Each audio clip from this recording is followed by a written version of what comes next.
DAZN.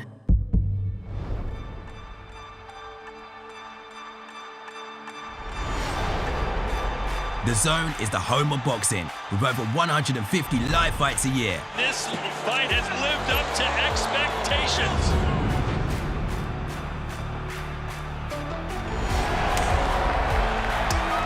Good. Finds the cup. He's walking it, he's looking, he's begging, and it worked.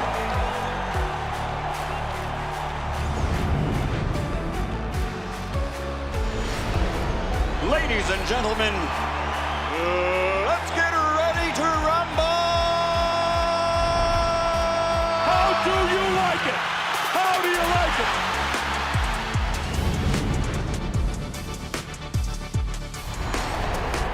That is unbelievable. These guys will be legends in their own country, but also in the international basketball world forever.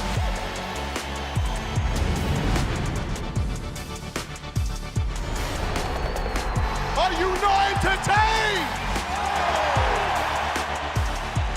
I'm not supposed to be cheering, but this is X Series. I can do whatever I want.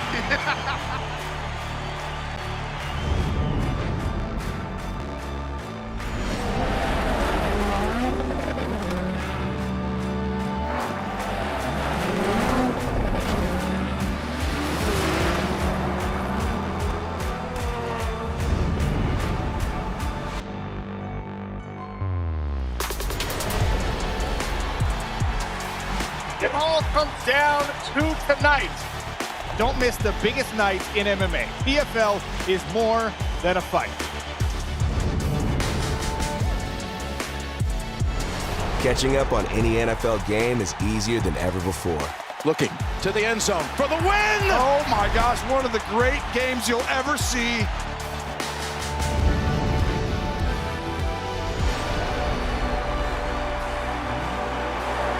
It's their time.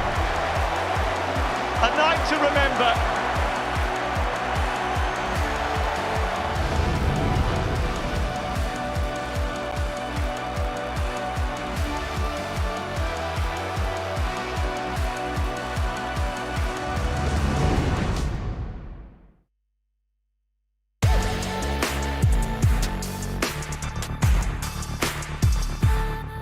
Boxing on DAZN. Sponsored by William Hill.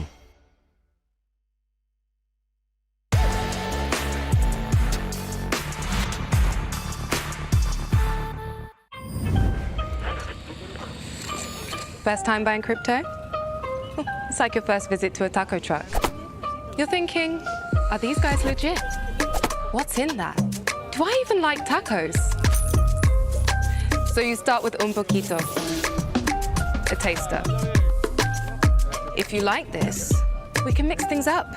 Go off menu, spicy as you like. Make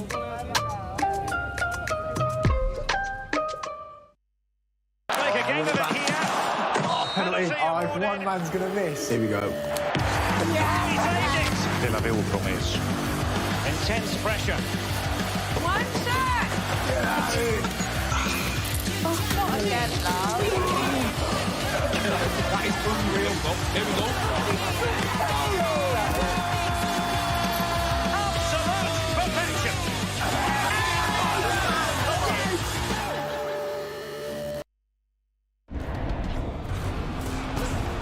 Fight Night on DAZN, brought to you by That Prize Guy. The following program is recommended for those 16 and over, as it contains sporting violence, possible bad language, and flashing imagery.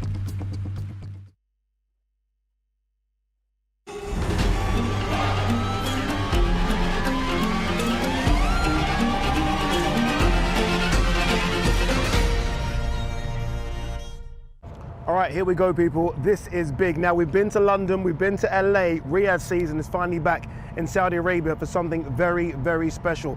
I'm talking the battle of the best at 175 pounds. Is it going to be Artur Beterbiev? Is it going to be Dmitry Bivol? Unified champion versus unified champion to find out who is numero uno in the division. 4-crown showdown begins today. This is the moment the world has been waiting for. The judges are ready. The fighters are ready. The boxing world is ready. The fight starts now. Let's go. How do you like it? On the show. to this.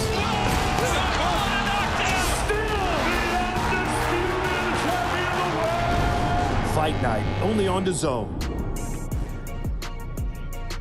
Wow, look at that, the Cube. We are back in Riyadh, Saudi Arabia. That venue right next to it is called The Venue.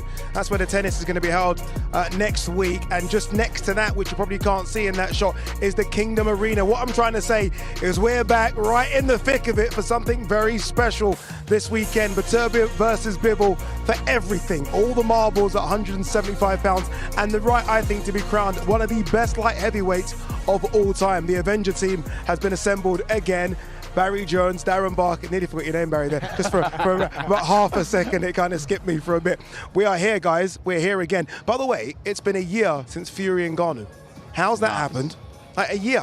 Like, if you told me that was 6 months ago, I'd have said, okay, it was 6 months ago. We were walking around on our own. We were just me and you, right? We put our hands up to go, and look what's happened since we did that, Barry. But no, before we talk about what's coming up on Saturday, just a reflection on the year because of Riyadh season, how it's changed the landscape of boxing. It's weird because it feels like a million miles away. It just feels like a lifetime away since we first came here. But also, like, we've done so many shows. It's just been so quick, hasn't it? Like one after the other, just bang, we're going again. Bang, we're going again.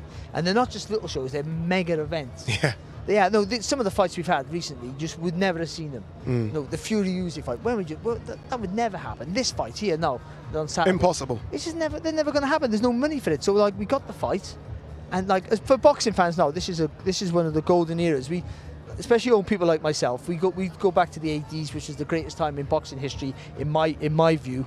But I don't know about the fight, if the fighters are as good, but the fact that we're getting the fights we want to see, we're in that sort of era now. We're getting the best fight, the best, and let's just take a moment and realise how blessed we are and lucky we are to get that opportunity to see those fights. Yeah, we've had good fights, right? It's been sprinkled in the last sort of 10 years. We've had a sprinkling of good fights. What we've not really had is events, and I feel like Riyadh season's given us sort of events. Like, it's not just about Saturday, is it, or the weigh-in? It's about the whole week and then the big one, the crescendo on Saturday. Yeah, I mean, these have been epic in Riyadh. We've had LA, we've had London. I mean, how great was London? It was brilliant. You know, all of these. But I'm not over London yet. No, I mean, it was remarkable. The weigh-in was epic. But every single event, whether it's in Riyadh, LA, or London, they've been magical, and they've built and they've generated so much buzz. And I think we've been so fortunate as well, because the fights have never disappointed. They've been so good. And you look at this main event and it is epic, but you look down the card once again and you can't help but smile. We are living the dream. And when you look at this, I mean, it doesn't get much better. Look at all the gold there as well. I mean, again, we've been speaking about the best fight and the best, and sometimes, unfortunately, boxing, because of politics and all this stuff about you're on the other side of the road and you're with this promoter, all that is now out the window, and we get that because of it, Barry. Yeah, and we get a fight here where they're so evenly matched that you could genuinely make a case for either one to win, and you wouldn't be wrong. And this is a fight where with your prediction, you'll be wrong because the one guy's going to lose. But I mean, you couldn't be wrong with your assumption who's going to win, because they both have almost an equal. I think Beterbiev has to be the favourite, but I mean, they both have equal amount of chances to win almost. You know, you could see a path for either one. Because one's a technical genius, and the other one's a puncher with intelligence. It's just unbelievable, isn't it? It's so good, and I wouldn't even be surprised, especially the way that this has gone. Like, who would have thought that Usyk would be pushing Tyson Fury back? You wouldn't be blown away if Bivol was to hold the centre of the ring against Beterbiev. Like, you know, there are so many ways, so many variables that this fight could be won or lost for both. It's just a remarkable fight. Yeah, that's the main event, which we're going to dive deep into, don't worry, guys. But let me show you what we've got coming your way on Saturday. Here is the full card. Marco Maric kicks things off against Pablo Rosas. Then we go to the local guy, Mohamed Alakal, who was born in Riyadh, Saudi Arabia, now based in Scotland, trained under Joey Gallagher. He takes on Jesus Gonzalez. Ben Whittaker, the showman, is on the card against Liam Cameron. Then the first ever women's fight in Riyadh season. Sky Nicholson takes on Raven Chapman. They fight for the featherweight WBC featherweight title. Chris Eubank Jr., talking of showmans, he's on the card against Camille Zaramata for the vacant IBO middleweight title. And then we get to the big boys. And this is some serious big boys. Jai Pattaya, the current, I think, best cruiserweight in the world, defends his IBF title against Jack Massey, coming off that incredible win against Isaac Chamberlain. Fabio Wardley versus Fraser Clark, get it on again in what was maybe the fight of the year. They fight again, round 13 coming up. And look at all the gold there. Artur Beterbiev versus Dmitry Bivol for every single belt in the light heavyweight division. Honestly, incredible. What has also been incredible as well has been, I mean, the promos for these fight cards have been sensational.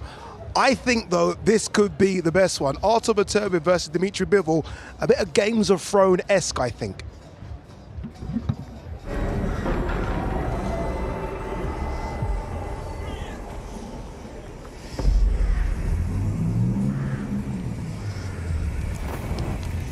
Legend tells,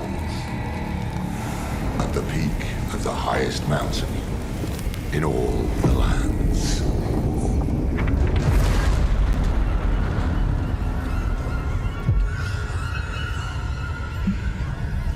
there lay dormant for thousands of years.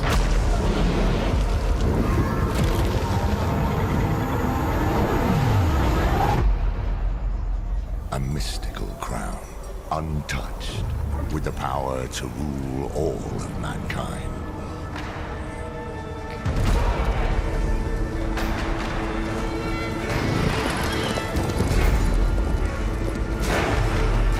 Lusted by men.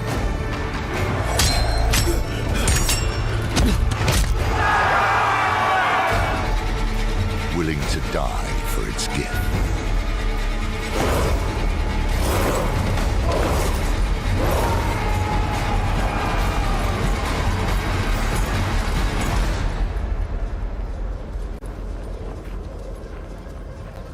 Sacrificing everything.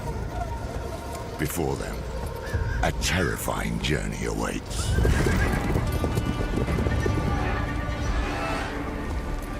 In my lifetime, I have seen many strong and brave warriors pass this way to claim the crown.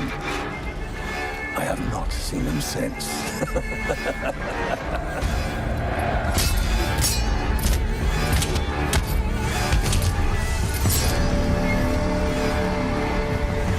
Unspeakable horrors, relentless agony, a wasteland of the fallen.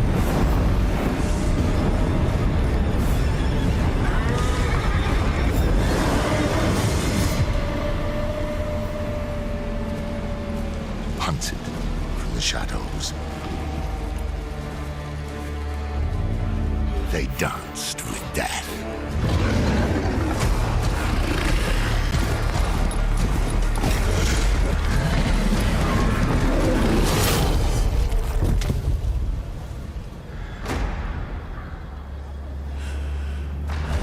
But the two defied the fate of mortals.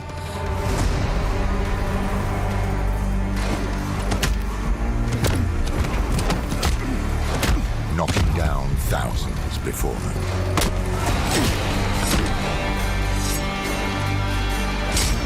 Braving the path to glory.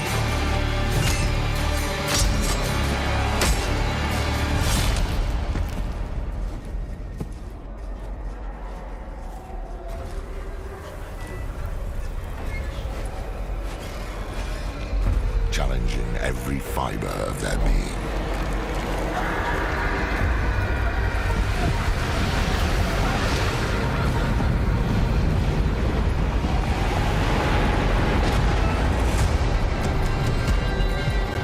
While two emerged undefeated.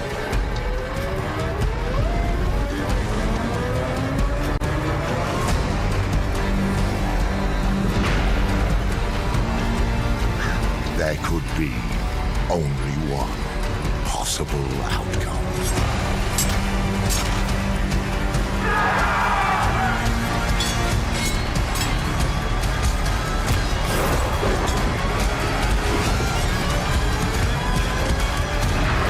For one to wield the power to rule them all.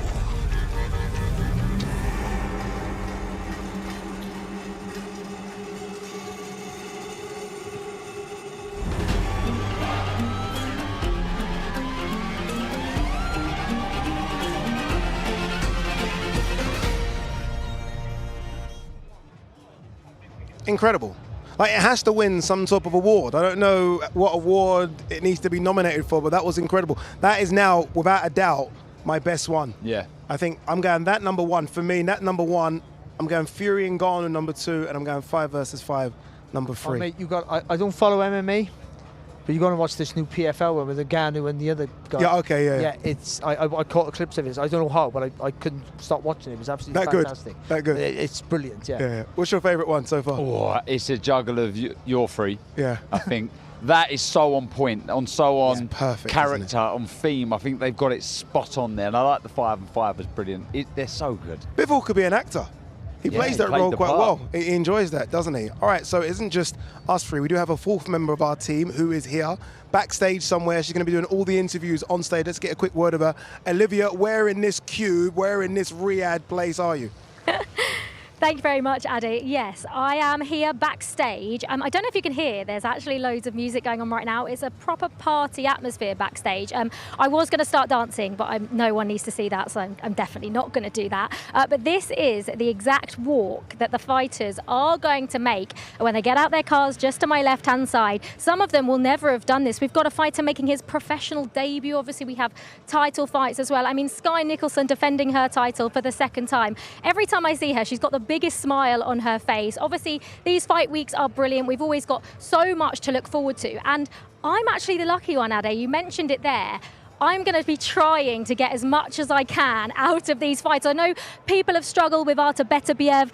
He's a man of many words, isn't he? But Ade, I know you're the one that actually got the most out of him the other day, so I'm going to try my best to get perhaps maybe more than a one-word answer out of him. And I remember speaking to Dmitry Bivol as well at the 5v5, and you know, when this undisputed fight was obviously meant to happen, and it didn't because of Beterbiev's knee injury, and obviously he fought Malik Zinad, and I bet this has been a long 4 months for Dmitry Bivol waiting for this moment. But we are so excited as they make their way down this purple carpet, which is of course tradition for Riyadh season. They will be making their way onto the stage, and that is exactly where you'll find me with the microphone, getting all I can out of the boxes.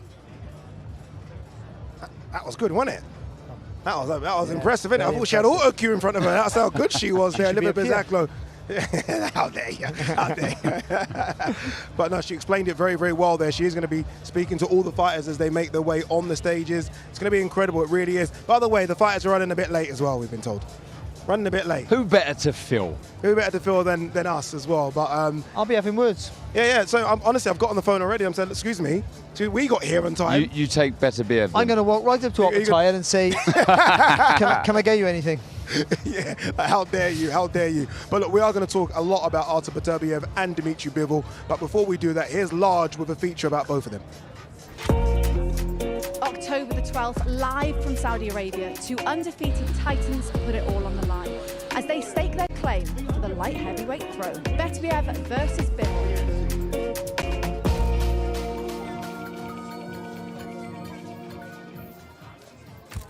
You know, when I was a little kid, I have many fights in the street. Okay. And my older brothers decide to put this energy in some sport, you know. And I have less fights in the street. When I was going in the ring against guys my age, I was feel myself more confident that he's a kid, like, right. You know, because I was training with older guys. I was competing sometimes with older guys. I don't know, I just was enjoying the boxing. Right. Both guys have kind of dedicated their lives to the sport. You know, I'm sure without knowing too much, both upbringings were pretty tough, you know, and humble, to say the least. But both guys have made the moves in their career to follow their dreams in boxing.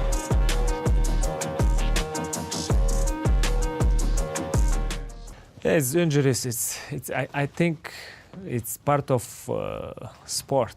Yeah. Injuries always comes with sport, any sport, you know. It's happened, and I try to keep this fight, like to do this fight, even I have injury, but it's a little bit tough, like, you know, and our team, everyone, doctor and everyone say, like, we need to postpone this fight. Right. But I don't want to do postpone. Came to the pros. Had a little bit of an injury a couple times here, got held off, but then all of a sudden Callum Smith happened, and I felt like he turned back the clock. Callum Smith backed into the ropes now. Beterbiev pouring it on. Right hand, left hand. Smith is down for the first time. You know, Beterbiev is the more. I feel he has the tools to do it. Bivol's going to have to step up a bit more. So many fighters have had success early against Beterbiev, but no one's been able to keep him off for the duration. And it's going to take a master boxer like Dmitry Bivol to do it. For both fighters, adversity has been a constant companion, but it's also become a source of strength. Beterbiev is a father of 4 now, so he's fighting for more than just money or for titles. He's fighting for his family, he's fighting for the future of his children, and for the pride of his ancestry. He hasn't shown anything but brilliance, right? So he's up very high, and I don't think we've seen the best of Artur now. And the thing I love about him is he's going to come in for the kill and go for the knockout. I think these guys are tough, focused, that mentality, that real stoic, I'm going to do it. That's their mentality. So for Bivol, humility probably is his greatest asset, even though he's become an international superstar. And that's because every fight that he takes, he sees it as a chance to pay back that family that's made so many sacrifices for him. And he's proving that success doesn't necessarily change who you are. I wanted to fight against the best boxers in light heavyweight divisions. This was two my goals, to make my name in this sport. And he has this belt, so Artur Beterbiev, thank you. You know, here, for me, you've got two of the best fighters in the world, 2 pound-for-pound greats. I actually think this is the best fight in boxing. And when you take both of those into consideration, they've done everything. Both guys independently have an incredible body of work, and their styles just complement each other. It's an intriguing fight. It's a, you know, I mean, it is a Game of Thrones, isn't it? You've got 4 belts there, and somebody's going to walk away with those belts. Dimitri's ice cold. So's Artur, to be fair. This great event will be shown worldwide on DAZN. Alrighty guys, that's it. We got nothing left to do but fight. And I want to stress one last time, this fight is between 2 very different individuals, different styles, different upbringings, but they're fighting for the exact same thing, and it isn't titles. They're fighting for their legacy. They're fighting for their integrity, their identity, and most importantly, their family.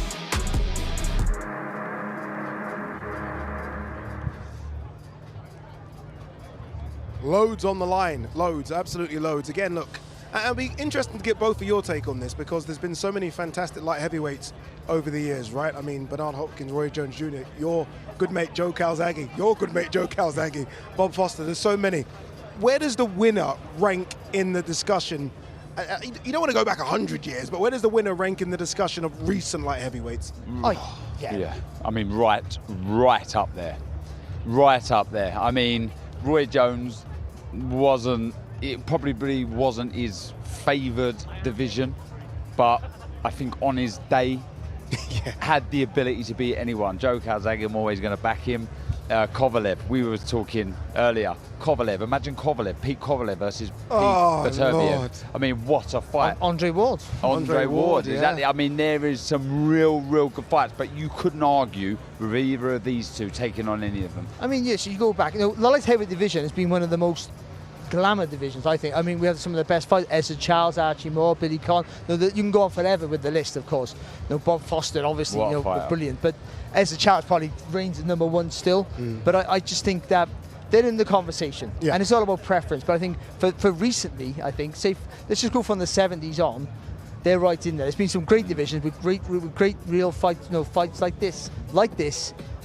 And this is right up there with them. It is. It really is. This is like the Matthew Sahir Mohammed versus Jackie Lopez. They were wars, and this fight has the potential to be as good as those fights. So you have to say whoever wins this fight, is in the conversation for top 10 light heavyweights of all time. There's been a lot of conversation about Beterbiev's age, right? 39, although he doesn't physically look 39. I mean, against Callum Smith, he looked like a guy that was 30, the way in which he was marauding forward. But there's also the question mark of the knee injury. I mean, and it has to be spoken about because, yes, Bivol's known as the mover, but Beterbiev moves as well. How damaging is that? I mean, could he really be 100% considering the surgery was only a few months ago? I don't think so, but you don't know. And people say he wouldn't take the fight unless he was ready. You take fights because you get paid, that's your job. And sometimes you have to take the fight or it disappears. And you tend to think, see, having the power he's got, great. But if you haven't got the feet to get in the distance, you're just shadow boxing. That's all you're doing. And he closes the distance as good as Golovkin, as good as Canelo. He's brilliant at that. So I tend to think that he needs his feet. He needs that balance. And also, when you're a big punch like he is, you get the purchase off your feet, Darren. Yeah, you do. Look, if this is football and you've got that injury, you could be out for the season. Yeah. You know, it's a serious injury, and Barry's right, he does need his feet, but someone like Beterbiev, if he wasn't 100% fit, well, maybe not 100%, I think when you get to this stage of your career, I don't think anyone's 100%, but you're just seeing how damaging he is. I mean, look, with both hands, I was watching fights earlier today, just more of Beterbiev, and he's knocking people down with jabs. I mean, he's just frightening how hard he hits with both hands. But the variety and the thought, I said that earlier on, you know, he's a puncher with intelligence. The thought in his work, like Ant did so well in that fight, but Beterbiev, he had a little bit of a sticky punch, but he looked tired, but he comes back, he regroups. And look at the work there with Callum Smith. Every punch hits the target. He doesn't load up, so the body mechanics is perfect. That's why he can throw heavy shots for 12 rounds, and he can throw in combinations. And that's a dangerous prospect. He's naturally heavy-handed, but his technique is flawless. He turns from the hips and the shoulders. He uses all the muscle in the back of his body by pushing off the legs, and you don't see it. But like footballers, how hard they kick the ball, you say, how do they do it that hard? Yeah, when they say there's no backlift. But it is, but they're so good at it that you don't see it, and So- he's the same. Yeah, I mean, to the naked eye, you might think that some of that's reckless, but it's not. There's so much thought in his work. The variation with the right hand, you know, some of those shots, it looks like he's bowling a cricket ball, he's coming wide, but he knows where the opponent's lead hand's going to be, and he comes over that shot. He exploits the weaknesses all the time. He's so smart. Though it might look, like I say, to the naked eye, like he's just ploughing forward, he's always thinking, always dangerous. And like Canelo, he hits you anywhere. So once you feel that power straight away, that puts you on notice. So you start to think, oh, I got to be sharp. And with that thought process, an extra thought process, you trying to be sharp tensions you up. And what that does is slows you down, does the opposite of what you want to do. And then he's got you, then he closes you up. And you see people like Callum Smith, real experienced, good fighters, be submissive. I don't want to be disrespectful, Callum Smith's a good fighter, but they back up and they give him up, they help him do his work. Because he's hit them anyway, just feel it, so they're aware of what's going on. It's interesting you say hit him everywhere, because I was watching a piece before we came here about his sparring partners, and they kept on saying he keeps hitting me in the hips, and it slows their movement down because they're so used to trying to block the punches upstairs, they're not blocking these ones, and he's hitting you in your hips. And you have no idea how it can affect you during a 12-round fight. It's a long, long time. When you're getting hit on the arms, the shoulders, they do damage. A lot of people don't understand the pain that it can put on you, you know, and he's smart with it. Again, that's intelligence. He knows down the stretch that's going to hurt. He doesn't always finish his opponents early. You've got to remember that as well. There's 3 fights. 2 of the fights he stops in the 10th round and 1 in the final round. That shows that he carries his power late. That is there from the first bell to the very last bell. I think of his resume, before we talk about Dmitry Bivol, I think of his resume. I think of names like Tavoris Cloud, obviously Joe Smith is on there, Vosdick, Callum Smith, Anthony Yard. What's his best win? What's his best win, do you think? I think, do you know what? I think Yard's a really good win, because I like the way Yard approached the fight. He come in with little hope, really, but tried to really get stuck in. And it was a really game effort from Yard. And he was hurt a couple of times, Beterbiev, but still showed the skill, the power in that contest. That's one that stands out to me. Yourself, Barry? But also, I've got to say, I'll try and answer that. No, I can't really answer, but I'll try. But early in his career, he was beating Tavoris Cloud and Campiello, who were former world champions, like 7th and 8th fight. He was battered in those. They knew straight away how good this guy was. We're going to rush him quick to a world title. I'd maybe say the Joe Smith fight, I think, was a pretty good win. Joe Smith was a puncher as well, and wasn't also a guy you think who was a busy fighter who might cause him problems. Again, there's no style that he hasn't obliterated. Let's make that clear. Even the fights where he's had a bit of trouble, in the end, you end up on the floor. Yeah. And what he does so well is not every shot's the punch to knock you out. He touches and whips up through the middle. He's so clever. He's more than just a big puncher. He's an intelligent fighter. All right, here is the man that he's going to take on, Dmitry Bivol. And I mean, this was the performance, right? The stand-up performance of his career so far. And yes, there will be some that say, okay, Canelo was going up from 168 pounds, but it's about fighting Canelo in Vegas, at the time a pound-for-pound king as well. That's an incredible performance from Dmitry Bivol. He had the size, of course he did, but what was he was intelligent. He did his homework, he studied Canelo. Canelo beats you up and then takes a rest. And every time he took that little rest, only a second rest, Bivol threw combinations and punched straight. He didn't punch short to punch with Canelo. He punched straight and pushed him back. It was tactically the perfect fight to beat Canelo. He needed the size to do it, but you still got to do it. And I think he's been fantastic. Eddie Hearn has joined us now, off the plane straight to us, the hardest working man in boxing. Eddie, I mean, this is your guy, Dmitry Bivol. So far, Artur Beterbiev has looked just incredible, hasn't he? You've got the guy to beat him, you think? I think he's the only guy that can beat him. Honestly, I think if you look at the division, there's only one man capable of doing it, and that's Dmitry Bivol. Now, can he do it is another thing. I think all the things that Barry said is correct, but this is a different style. And I think Dmitry fights to his level. Yeah. You know, sometimes you see him fight, you know, the likes of Lyndon Arthur, even Malik Zinad last time out. You go back to the Craig Richards fight, and then all of a sudden he fights Canelo Alvarez and beats him quite comfortably. It's like, and I think he'll do that again against Artur Beterbiev. I think the best way to describe it, I said to the media today, Beterbiev is like a ticking time bomb. He's going to get you. You know when you turn that thing and it starts ticking? You've got to slow that speed down as much as you can. And people like Callum Smith and Yard, they tried, but it moved too fast, and then he ends up getting you.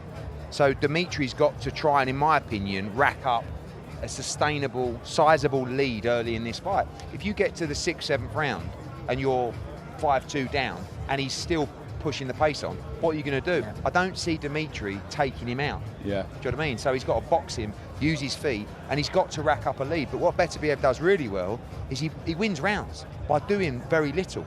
You know, against Callum Smith, he was really not doing anything the first 4 or 5 rounds. But he stops 5-0 up. And he stops you throwing because you don't want to throw because you're worried about him countering. And if he doesn't respect your power, he's going to trade with you. Yeah. And like, just a horrible fight. You've got to be so switched on here for every second of every round. Neutral hat on. Who do you think? I never wear it. Yeah, right, okay. But who do you believe should go into this fight favourite? It's not very often I've stumped Eddie Hearn. I know. I think that's because I'm torn between saying maybe just Artur Beterbiev, but then I'm thinking about some other factors, and I don't know if I'm clutching straws.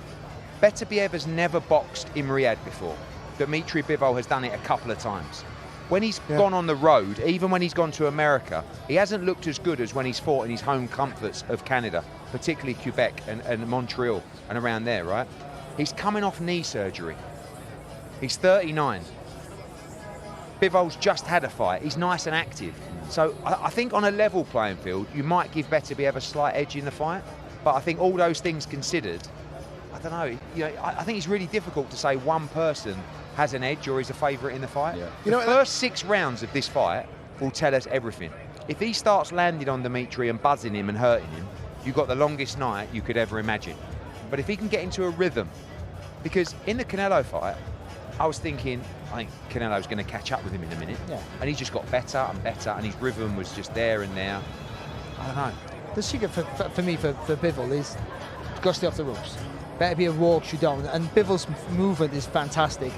But I also think, and I picked Bivol to win, by the way, but I've got to say this, but I think why Beterbiev's the favourite is what works for Bivol might not work. And that's where his brain comes in. He's going to have to adapt very quickly because that slide-in bounce out that he does so well, I think Beterbiev will just suffocate the space and walk and try and get you. He gets you once you're at the ropes, you're in trouble. And may not respect the power of Bivol as well. I think Bivol's power is underrated. Do you? I think his brain gets in the way. Yeah. He's such a clever fighter that he doesn't take any risks. So I think in this fight, you've got to keep that. That's going to be an asset. But at some point, he's got to show Beterbiev that I have something to stop you. But I think Beterbiev can be hurt. If he squares up, he can be dropped. And I think it's just about Bivol's intelligence and how he approaches the fight. You've got to say, you got to have that circle in the centre of the ring and try and work around that. And if he can keep it off the ropes, then it's his fight to lose. But if he gets on the ropes against Beterbiev, it's a hard night. What a fight. You know what's really scary about it as well? You just talk about Beterbiev being 39, coming off knee surgery. still the favourite to win by a lot of people. That's how scary he is, isn't it? A 39-year-old coming off knee surgery, needing your legs in boxing. Darren Hope, to be honest. I know it was the hip. Problem is Darren's has got hips as well. That's the problem. We took one knee and disco two hips. Yeah. Chris Mannix, we might start arguing now because Chris Mannix has put together his pound for pound list. Here it is. Any notice of that? I don't know. I don't think so. What do we make of this? What Mora says, you know, we can't listen to Chris Mannix at all. That's what Sergio says. What do you think of this? You got a couple of the boys in the list there. Yeah, I mean, I think for me it's Usyk, number one. Yes. Yeah, I mean. Then I think it's Crawford, number two. Yeah. I'm a little bit biased because I got the hump with Naira Inoue because he keeps ducking Akhmadaliev. I actually don't think his resume is I mean, anywhere near as good as Usyk or Crawford, but he is an exceptional fighter. So 3, yeah. Jesse, Bam Rodriguez, number 4. Yes. Canelo, you know, Bivol, Shakur, Beterbiev. I think Beterbiev could be up a little bit. Yeah. You know, I think, but obviously Dimitri's got the Canelo Alvarez win.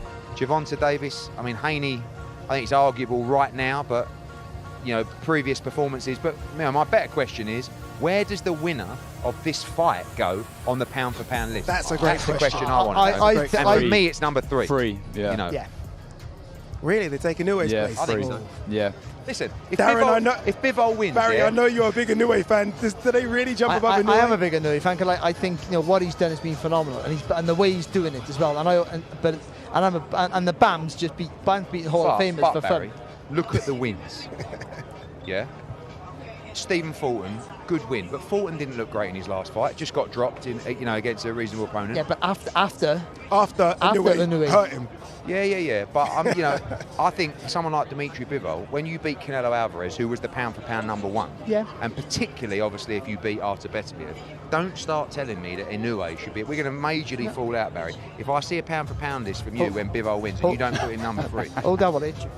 But I would also say, like that, you know, that Beterbiev's resume at light heavyweight is better than Bivol's, I think, as well. So, but for me, I'm a Jesse Rodriguez fan, so I think, you know, you can't put him high enough for me. I'm not. So I do think that they go 3 or 4. I do, because this is a generational fight. I seen a little clip you said, I nicked it, but this fight could be put in any era, and it's the top fight. You nicked that from Eddie?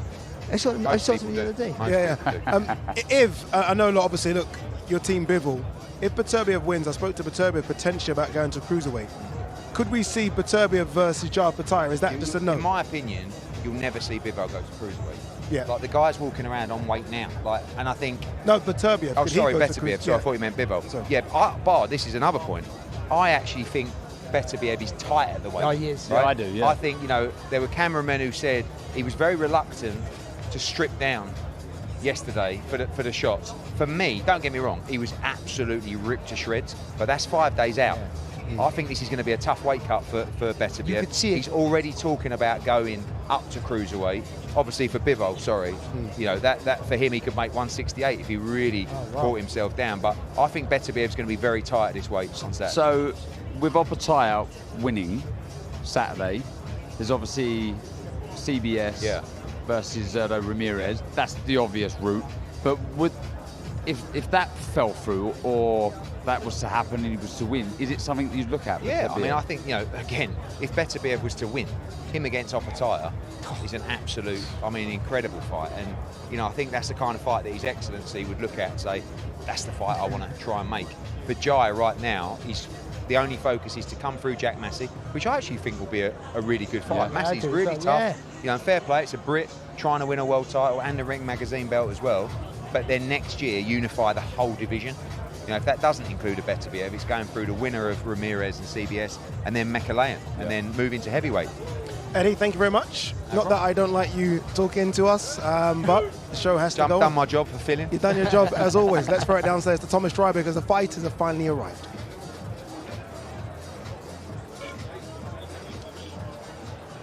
Ladies and gentlemen, welcome to the grand arrivals for the Four Crowns Showdown, a great night of World Championship Boxing to be held this Saturday, October 12th, from the Kingdom Arena in beautiful Riyadh, Kingdom of Saudi Arabia. We would first like to thank the Kingdom of Saudi Arabia and the custodian of the two holy mosques, King Salman bin Abdulaziz Al Saud. His Royal Highness, the Crown Prince, Mohammed bin Salman, and His Excellency, Chairman of the General Entertainment Authority, GIA, Turkey, Al-Sheikh. This great event is being brought to you by Riyadh Season and the General Entertainment Authority, GIA, with Frank Warren for Queensberry Promotions, Bob Aram for Top Rank Incorporated, Eddie Hearn for Matchroom Boxing, Gold Star Promotions, Boxer, World of Boxing, and Sella. At this time, we would like to thank our great sponsors: Saudi Tourism Authority, Saudi National Bank, STC, Dr. Suleiman El Habib Medical Group, Saudia Airlines, New Mubaba Development Company, and Lucid Motors. A big thanks to our great sponsors. This great event will be shown in the UK and worldwide on DAZN, in the UK on TNT Sports Box Office and Sky Sports Box Office, and in the United States, the main event exclusively shown on ESPN+.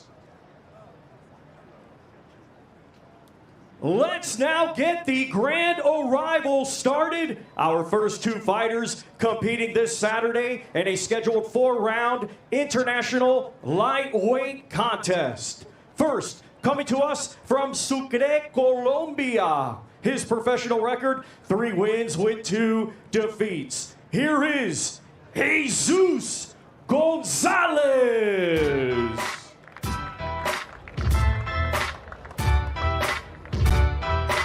Here comes Jesus Gonzalez, looking to come and spoil the party as well. Takes Mohammed Alakal, the local fighter now based in Scotland. Jesus Gonzalez, we know well, Darren, because we've seen him fight before. Yeah, he fought Ibrahim Suleiman, a very, very good prospect back home in the UK. And he was stopped in the second round. He came to fight, but he was caught with a beautiful body shot and he just never recovered. But yeah, I spoke to him Monday. He's game, he's confident and ready to fight. Well, I think we're actually going to hear from Jesus Gonzalez. Olivia's on stage. I think a translator's there as well.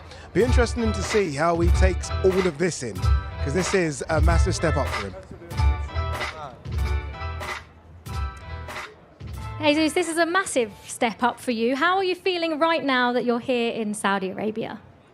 Es una gran oportunidad para usted. ¿Cómo te siente aquí en Riyadh? Me siento muy feliz, gracias a Dios pues, por la oportunidad. También agradezco a los promotores, a Arabia por abrirme sus puertas y es una bendición enorme para mí estar acá. It's a massive opportunity for me. I'm just so thankful to be here and thank Saudi Arabia for giving me this opportunity on the weekend. Are you excited to see what the next few days has in store for you? Usted está dando para todos estos días de conferencia de prensa. ¿Cómo? Es una para usted hacer toda esa ocasión con eso es bueno. Claro, excelente para mí, es una... Wow, la verdad me siento contento. Yeah, it's excellent for me. Wow, just look at this. And just finally, Mohammed is obviously making his professional debut, so I suppose for you as his opponent, there's not really much to go on, is there? Para Mohammed es la primera pelea, so no conocido mucho sobre ello. Yeah. Pues no, hasta el momento no conozco mucho a mi oponente, pero lo poco que he interactuado con él me ha parecido una excelente persona. No somos amigos, pero pues espero en un futuro establecer una buena amistad con él. Y pues, aparte de que sea mi oponente, aquí tiene un buen amigo. I don't know a lot about him, but he seems to be a really nice guy. And maybe in the future we can get to know each other a bit better. And he seems like a good guy. Thank you very much. Gracias. And now let's welcome, from Riyadh, Kingdom of Saudi Arabia, making his professional boxing debut this Saturday, here is mighty Mohammed Alakal. I was in a room when Darren Barker spoke to Mohammed yesterday. I don't think I've ever seen a fighter so shy, so nervous, but also excited about what's to come. Yeah, bless him. You know, look. He's on about you. Yeah, look, all of a sudden, he's making his debut on such a big card. He's taking it all in, but he understands the magnitude of the opportunity he's been given. I spoke to him at the press conference in London. Real nice kid, isn't he? Real nice kid. And he's with Joe Gallagher, who's a really experienced trainer. You know, so he's with the right people, but we never know how good they are until the first bell goes.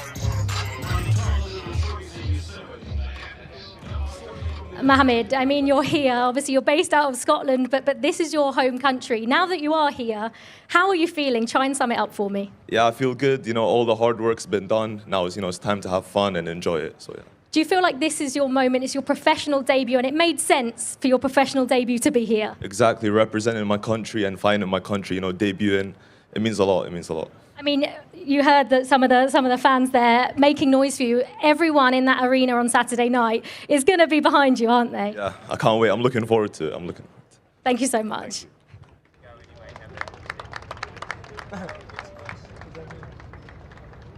Our next two fighters competing this Saturday in a scheduled 10-round contest. It will be for the IBF International Light Heavyweight Championship. Let's first welcome the challenger from Sheffield, England. His professional record, 23 wins, 6 defeats, 10 wins, coming by way of knockout. He is the former Commonwealth champion, Liam Cannonball Cameron. What a story, Liam Cameron. Obviously, look, a lot of the talk, Barry, will be about Ben Whittaker, but Liam Cameron's story needs to be told a bit more. I mean, for him to even be here, it is incredible. Yeah, I think Darren should tell the story because Darren was with him the other day. Thank you, though. It's remarkable what he went through. He had a 5-year hiatus out of the sport, and what he went through was awful. He lost his stepdaughter. He struggled badly with drugs and alcohol. He ballooned up to 130 kilograms. He had a seizure, and in the back of the ambulance, he promised if he got through it, he would turn his life around, and he's done just that. Liam, we're here in Riyadh. Just try and tell me how you're feeling in this moment right now. I can't put it into words. It's unbelievable. It's a beautiful country, and I'm just gobsmacked. I'm here, and I'm going to make the most of it and get this win. I mean, you've been on some journey. Can you believe you're almost stood here right now? I can't, you know. It's all God's work. Everything's God's work, and I believe I'm here for a reason. Now, we mentioned Ben Whittaker. You know his style, his almost taunting style. You said that it gives him confidence, but it also gives you confidence as well, doesn't it? I'm from Sheffield. I've seen it all before. How's Saturday night going to go then? I've got to win, no matter what. Thank you very much, Liam.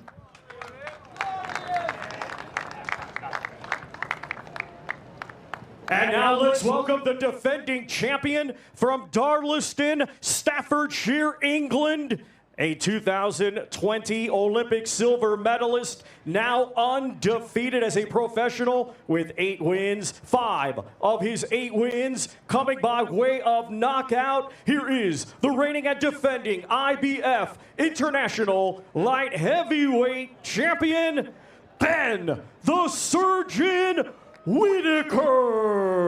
I'm concerned about the DJ because I don't know what music he was playing when I was walking up here, so just make sure. You know, when you ask people, Barry, I'm definitely coming to you on this, Barry. A lot of people think that he could be a very, very special fighter. Obviously, look, we still need to see it against top opponents, but people say he's got a bit of everything. You've watched him a few times. How do you see him? Yeah, no, I'm a big fan. Listen, if you take away all the show stuff, which is the Marmite stuff, which is the one that's put him in the limelight, but also gets criticised for, take away that, his work is fantastic.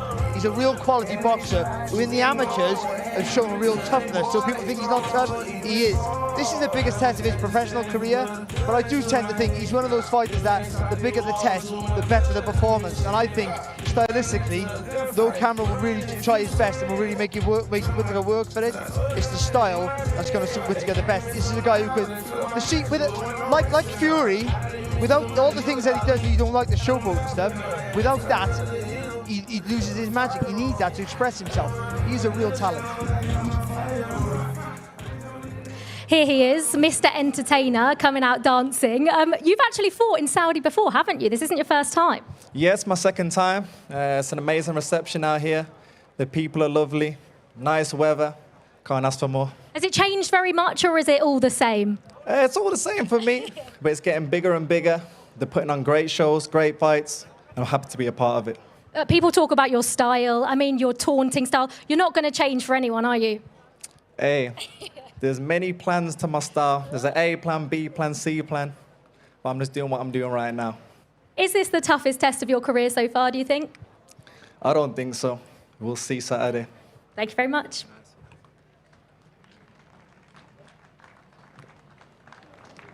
Our next two fighters competing this Saturday in a scheduled 10-round contest. It will be for the Women's WBC Featherweight Championship of the World.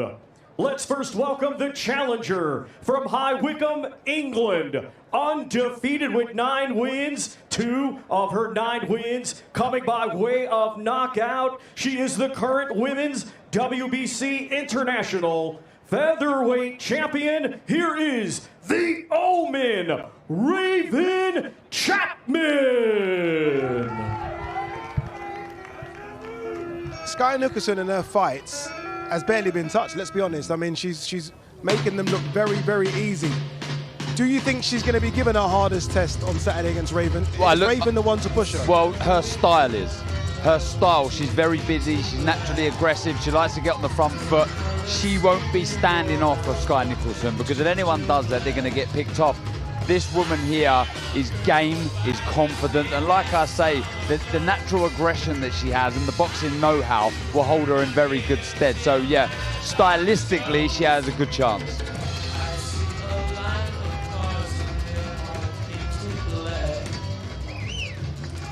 I mean, Raven, first of all, just great music choice. I wanted to dance along with that. You're here, you're making history, the first female fight on a Riyadh season card. You must be so proud. Yeah, super proud. You know what, I'm just trying to take it in at the moment, not think too much about it, but I think after the event and everything, it'll probably really hit me exactly what we've done here, making history. And yeah, it's a really, really humbling experience, and I'm just really thankful for Turkey for making it happen. It's your first career title shot. I mean, is this your moment, do you feel? Yeah, 100%. I feel like all roads have led to this. It's kind of what we've been working towards. It's what we've been wanting for a while now, and now it's here, and I'm going to go and grab it. I'm going to grab it with both hands.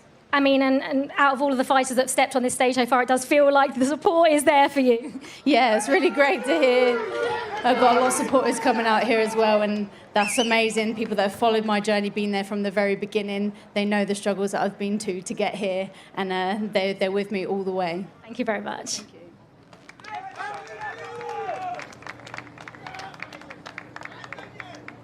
And now let's welcome the defending world champion, coming to us from Queensland, Australia.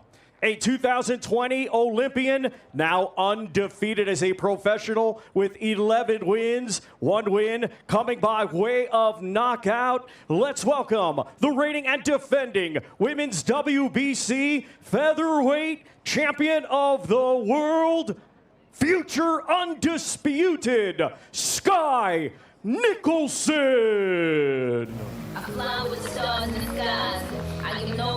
When did that nickname sort of get added to her name? That's my first time hearing it. Is that a new thing? She has that confidence that borders on arrogance, and I think there's nothing wrong with that. So she goes around saying she's the best featherweight on the planet. Bear in mind, Amanda Serrano's still in featherweight, so that's a big bold statement. But she does have the ability and the boxing technique to make hard fights look very, very easy. She really does. So on her day, she's a hard girl to stop that movement, hard to track down. But she doesn't just run. I think in the last 2 fights, she's shown a bit more purchase to her work, a bit more strength. So she's a development fighter who's on top of her game right now.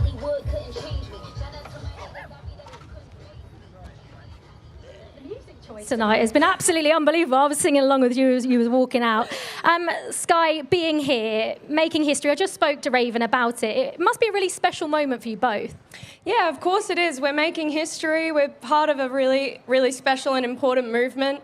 And I feel very humbled to be in this position. I feel like it's a very empowering position. I want to inspire the women and girls around the world, especially here in Saudi Arabia. And I have the chance to do that this week. I mean, every time I see you, Sky, yesterday at the media day, today, you just do everything with the biggest smile on your face. You're going to enjoy this week, aren't you?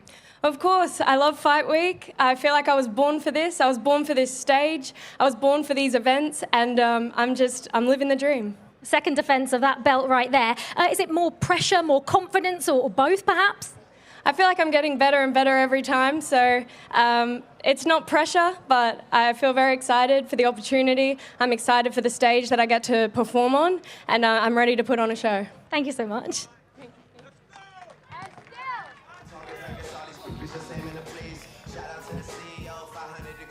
Our next two fighters competing this Saturday in a scheduled 12-round contest. It will be for the IBF Cruiserweight Championship of the World. Let's first welcome the challenger coming to us from Manchester, England. He brings a professional record consisting of 22 wins, 2 defeats, with 12 of his 22 wins coming by way of knockout. He is the current EBU, European and Commonwealth Cruiserweight Champion, Jack One Smack Massey.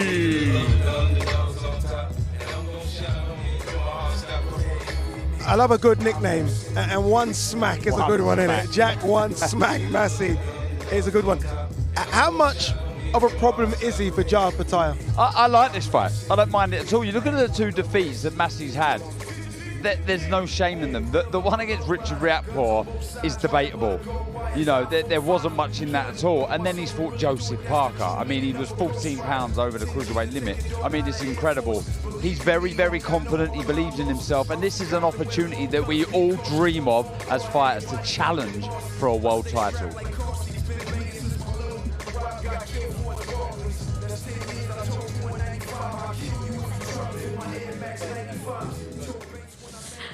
Jack, we're here for Grand Arrivals. I mean, how are you feeling standing on this stage looking out at everyone there? Yeah, it's great. I'm extremely proud to be a part of Riyadh season and, you know, being looked after really, really well over here. And, yeah, it's amazing, making my family proud, my friends and fans. And I'm going to make them even prouder when I bring that world title home on Saturday.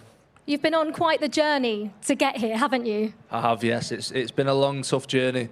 But, you know, we're here now and this is a massive, massive opportunity and I'm going to take it with both hands. You really feel you can cause Jai Pattaya a lot of problems? Absolutely, not just problems, beat him.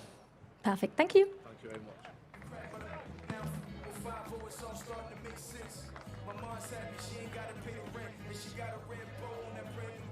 And now let's welcome the defending world champion coming to us from Gold Coast, Australia. A 2012 Olympian, now undefeated as a professional with 25 wins, 19 of his 25 wins coming by way of knockout. He is the current Ring Magazine champion and IBF Cruiserweight Champion of the World, Jai Pattaya. So I don't want to hear no chat. Tell the boys relax. Who really out on the field? My boys still doing less. Barry, simple question. Best cruiserweight in the world, yes or no? Yes. Yes. Yes. Why? Because he beat the other best, the former best cruiserweight in the world, in Marius Breidas, twice.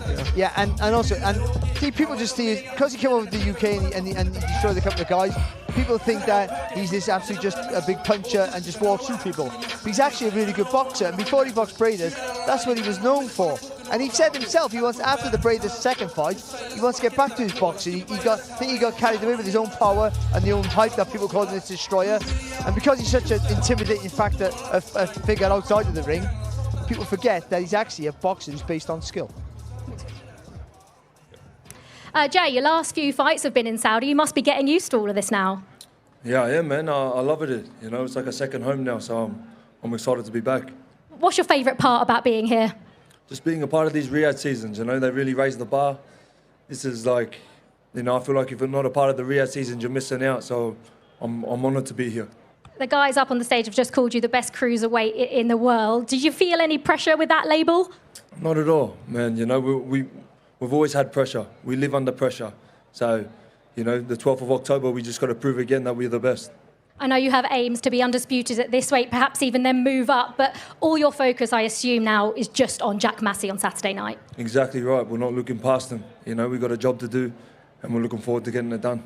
Perfect. Thank you. Thank you very much.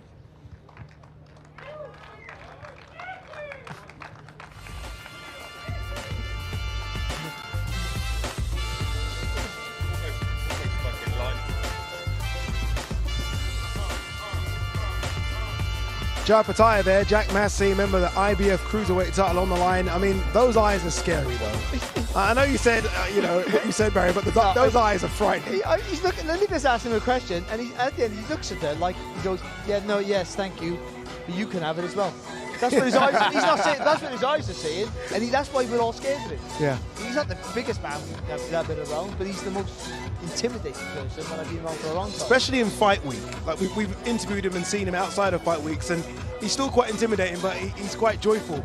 In fight week, Daz, he's as mean as they come. As this week progresses and gets closer to Saturday, you start seeing a real shift in the mentality and the personality of Opataya. He gets very scary. You know, everything becomes one-word answers. He really zones in. And I will say, yes, he did get dragged into exactly what Barry said, a fight. Just he was desperate to prove everybody. But again, as Barry said, he's a brilliant boxer. He really is. I mean, look, there's a few out there that have exceptional footwork, and I really think that his feet are right up there with some of the best in the world right now. The way he makes you miss is a fraction, so he can fire back with the counters. So dangerous with both hands, a very, very good fighter. Looking relaxed right now, though. And he's quite lucky in this week now, because I think, you know, there's the two behind him, and that's, for me, that's Ramirez and Billum Smith, who will fight the next month. He has rivals to make him, to put him up there, you know, to elevate him into a bigger name, and you need that. Being the best in the division is one thing. You have no rivals, and no real rivals who are good enough to test you. And he had Bradus at the end of his career, but I think, you know, Billum Smith gives him a massive run for his money, and so does Ramirez, and the winner of that will go in with full of confidence. You know what we do, and this is the Bradus fight, but what we tend to do nowadays in boxing is always push someone into another weight class. When I look at him physically, and I think he's perfect for the cruiserweight division. I mean, I don't know how serious we take the bridgerweight division, but he does look too small for heavyweights, and I feel like we're trying to push him to heavyweights. But what it is, though, I think it's, as fighters, we're always striving and looking for new targets, new goals, new aspirations, and when you've unified and you've become the governor, the main man in your division, then you need a new challenge. It's either that or sail off into the sunset. He's hungry, he loves to fight, wants to be around this, wants to be on more shows, so he wants new challenges. Do you think he's got a frame, though, to go to the heavyweight division? I think that in this era, it's always about the height. Who's 6'3"? Yeah. And he's all at 6'3". You know, he really is. No, he's exactly that, isn't he? Yeah. Yeah, but Opataya was he's 6'1". 6'1". So I think it's very difficult for him to be a heavyweight in this modern era. You can fill out, you can do the weights to get bigger, but I'm not quite sure. Dominate your weight. I said he got some dance partners, so that'll drag on another And there'll year. be new ones as well coming through, isn't Of course it? there will, yeah. And he could make the bridgerweight division glamorous. If he moves up to that division, people start getting interested. You never know. Let's hope he doesn't. Then let's hope that's his that's the plan. Did you not know about the plan? Is to get rid of that Swerve division. it, right. Swerve it. Let's have a look at the current cruiserweight rankings. Let's see who are potentially those dance partners. As you mentioned, Barry, Chris Billum Smith there. That's an interesting one that no one really talks about there. Noel Gover from Germany, the current WBC champion. Zerda Ramirez, WBA champion.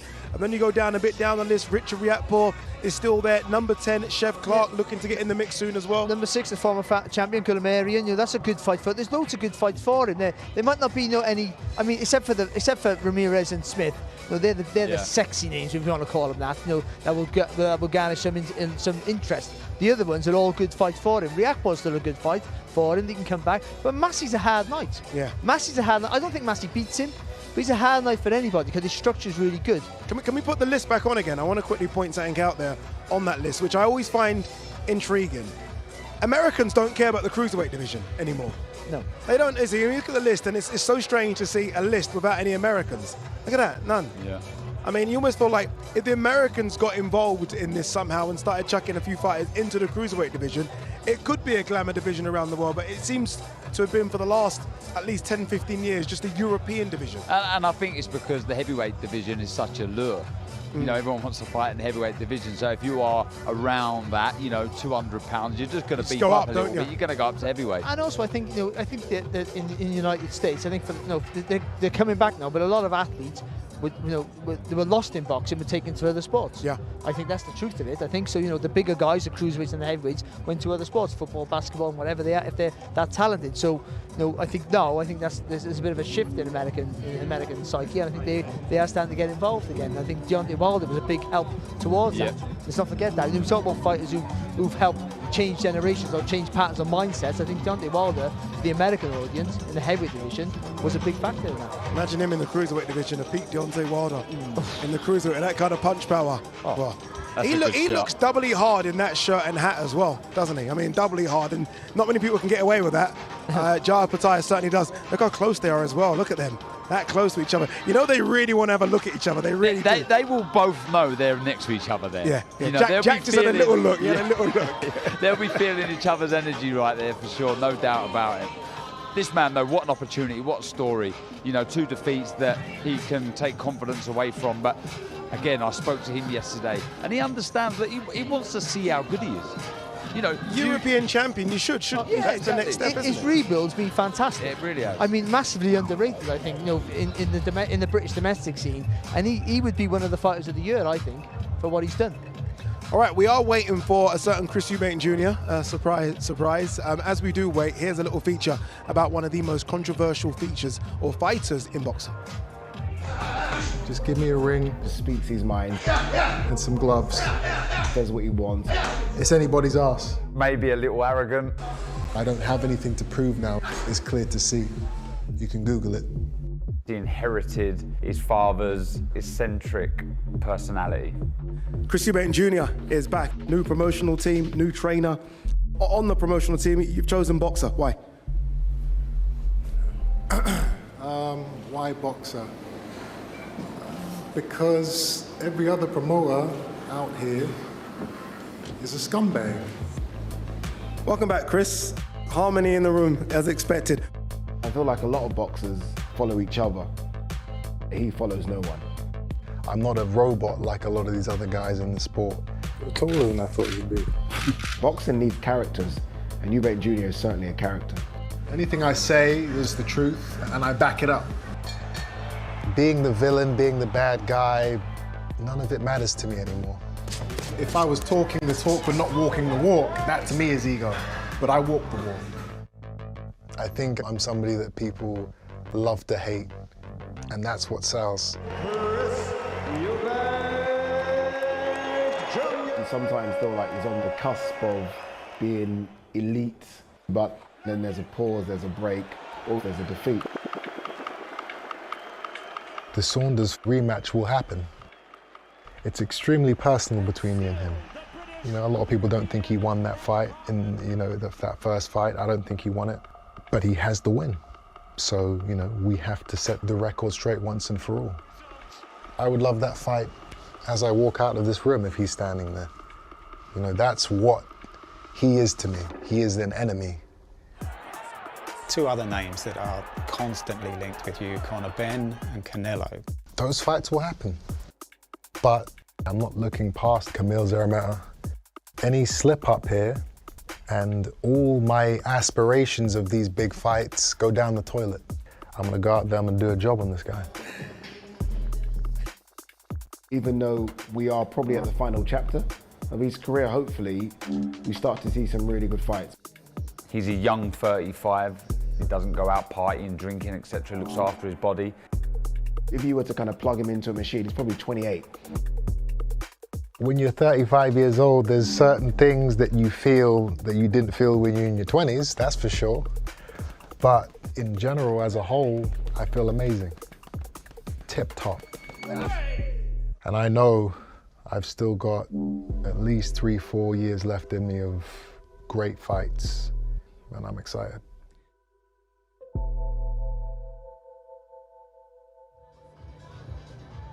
You can be as good as you want to be in boxing. You can be Muhammad Ali, right? If you have no dance partners, you're going to be dancing by yourself in the mirror. He creates so many opportunities, doesn't he? Because even in that little short 4-minute piece there, he named like 4 or 5 fighters that he could fight. apart from Kamil Zeramata, he's fantastic at it. He is, yeah, and he sees his fight as a stepping stone, as we all do. With a little bit of jeopardy involved, but not massively. Let's be honest, it's about showcasing his ability and then calling out bigger names. And because he is such a big name, people will gravitate towards him, and also because he's such a polarizing character, we'll be offended by him and want to beat him up. I think him and Billy Joe Saunders had a great rivalry. I was at ringside commentating on that fight, and it was a mad atmosphere. And it was a really good fight as well, actually, but a fight that he clearly lost. All right, Chris Eubank Jr. is in the building, as his opponent, Kamil Zeramata, is as well, so it's time to throw it down to Thomas Schreiber. Ladies and gentlemen, our grand arrivals continue here in beautiful Riyadh, Kingdom of Saudi Arabia. Our next two fighters competing this Saturday in a scheduled 12-round contest. It will be for the vacant IBO Middleweight Championship of the World.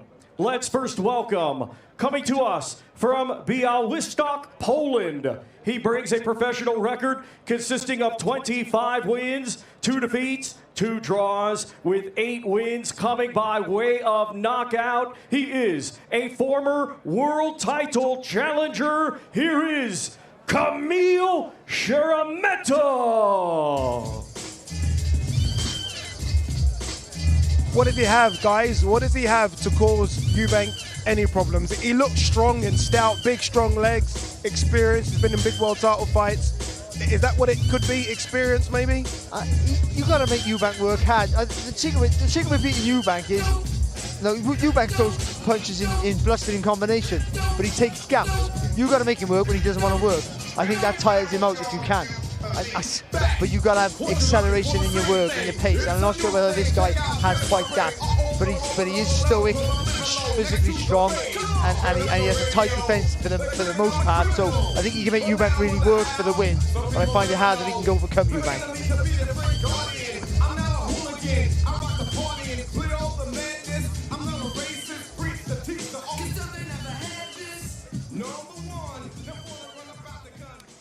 Kamil, you're here in Saudi Arabia. How does it feel? Bardzo się cieszę, jestem tutaj pierwszy raz. Mam nadzieję, że w sobotę dam się wszystko, wygram walkę i będę miał okazję tutaj jeszcze raz przyjechać. I'm very happy I'm here. It's my first time. I hope I'm going to win on Saturday and I will be able to come here again. I mean, you're undefeated in your last 6 fights. You must be full of confidence coming into this. Jesteś niepokonany w kilku ostatnich walkach, musisz być pewny siebie. Mój plan taktyczny jest, wchodzę, robię robotę i schodzę jako zwycięzca. My plan is simple. I want to go into the ring and go out as a winner. How do you feel you can hurt Chris Eubank Jr.? Once again, please. How do you feel you can hurt Chris Eubank Jr.? Wiesz, że możesz go uszkodzić. No. Trenerem mamy taktykę, nie chcę za dużo mówić, bo to jest bez sensu dużo mówić przed walką. W sobotę się przekonacie. We got our own tactic with our trainer and we're going to show you on Saturday. Thank you so much.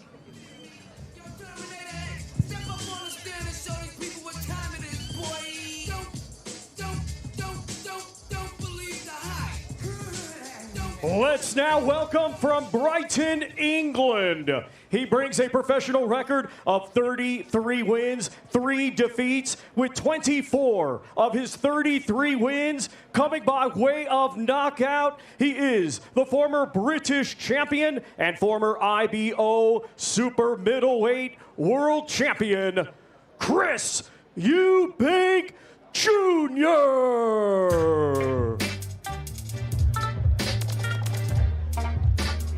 There's not a boxer in Britain today that just does it his way like Chris Eubank does it. I mean, he's in full control, says what he wants, does what he wants, and I have to applaud that because it's a sport where you're run by promoters and managers, and he seems to run it by himself. Yeah, I asked him, you're 13 years as a pro now, you're entering your 37th fight. Why are you still boxing? What is it all about? And he said, I'm hungry. So I asked him, what are you hungry for? And he went, and he thought about it for a second, and he went, just the love of the sport. I'm just in love with the sport. I want to box. And when you look at the draw he is, when you look at the fact he is a young 35-year-old, when you look at the fact that he does have a lot of potential dance partners out there, there's a lot to get excited about. There's some big nights ahead for this man that really does get the juices flowing.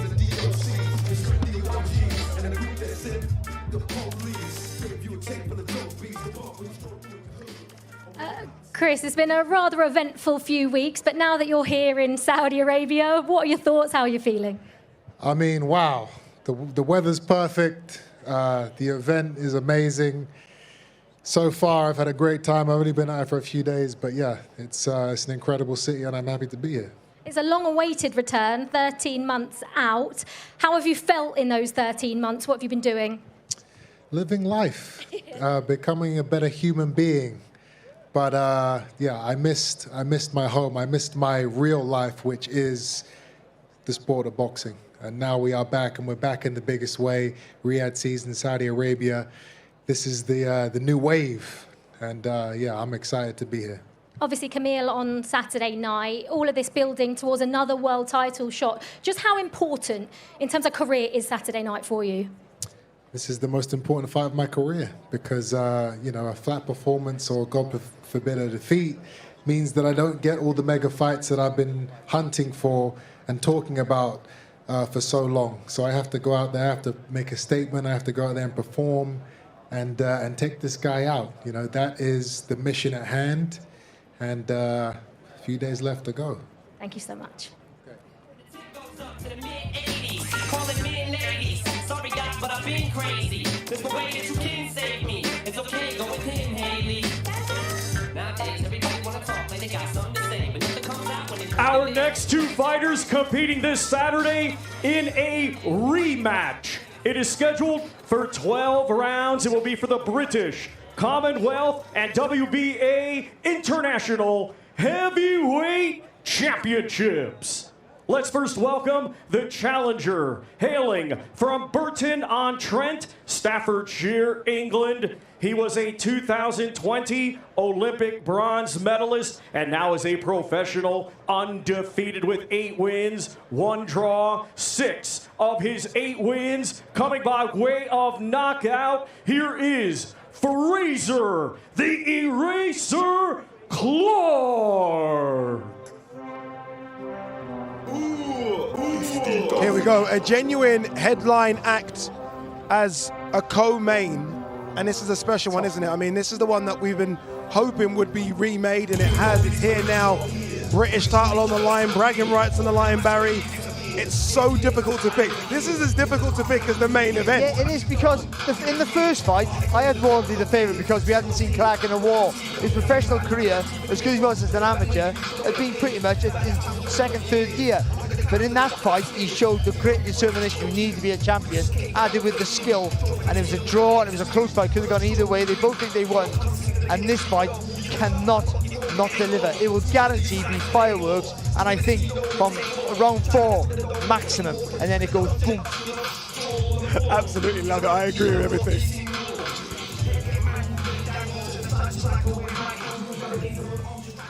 Fraser, you're here in Saudi Arabia. Just first of all, what are you making of all this? Yeah, it's a little bit different, but I've been here before, you know, not fighting.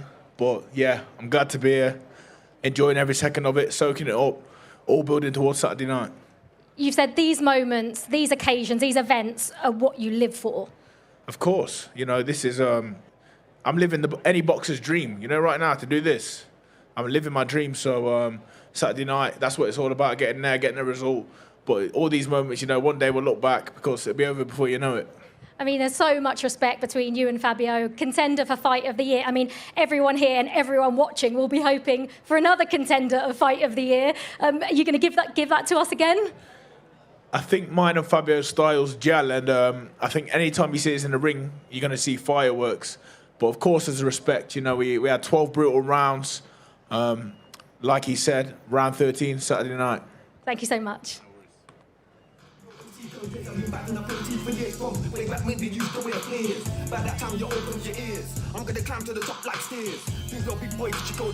And now let's welcome the defending champion from Ipswich, England, undefeated with 17 wins, 1 draw, 16 of his 17 wins coming by way of knockout. He is the reigning and defending British, Commonwealth, and WBA International Heavyweight Champion, Fabio Wardley.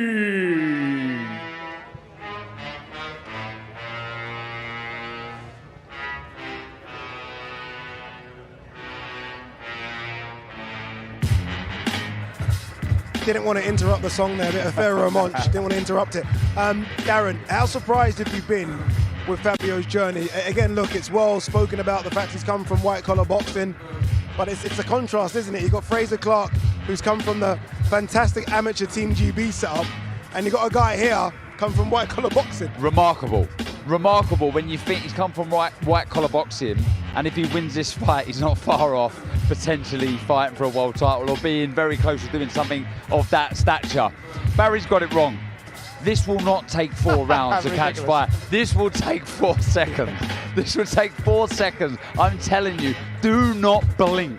Do not take your eyes off of the TV, because this is going to be fireworks from the moment they lock horns that first round. It's going to be something special, isn't it? Wardley looked so good against David Adelaide. It's funny, I'm seeing Fraser Clark look at Wardley. Let's hear from Olivia talking to Fabio Wardley. Fabio, you look happy, you look excited, you also look very chill and composed. How are you feeling being back in Saudi Arabia? Yeah, look, fantastic. I love boxing here. It's always a fantastic event, as you can see from the lights, camera, action. Saudi Arabia, Riyadh season, they always know how to put on a really big show and make it a spectacle. So it's always an honor, it's always a privilege to be a part of these shows. So yeah, look, I'm happy to be here, happy to be a part of it, and looking forward to Saturday night. I mean, talking of putting on a show and putting on a spectacle, that's exactly what you and Fraser did in that first fight. I mean, I've just asked Fraser, are we going to see more of the same? Because that's exactly what we want. Look, I'm here to deliver. I'm here to deliver the fans. Like I say, I'm privileged enough to be on a big card like this. So look, we can't be on a massive card and under-deliver. So I think at least for myself, I'm going to try and top that performance. I'm going to go all out. We're going to see an all-out war on that night again, and everyone's going to be in for a treat. A different outcome, perhaps, though, this time around? Definitely a different outcome. Definitely a different outcome. Look, a lot of the same action you saw, guts and glory, some war in there, but my hand getting raised at the end. Thank you so much. Thank you.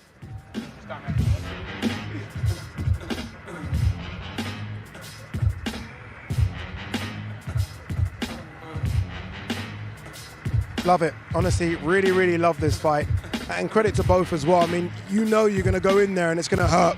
It's going to hurt on Saturday. And I agree with you. Barry doesn't often get things wrong. But he's right. You're right, doesn't it? From the very first round, this kicks off immediately, doesn't it? It does. Do you know what I love, though? Fraser Clark is just below us, and he did not take his eyes off of Fabio Wardley when he was talking. And the difference is Fraser knows that he can do it now. You think you can go to war for 12 rounds, but he knows. But also, you know what it's like as well, and that's another proposition. You know, if you've got the guts to do it again, I think he has. You're right, Fraser would have gone into that first fight with a bit of trepidation, right?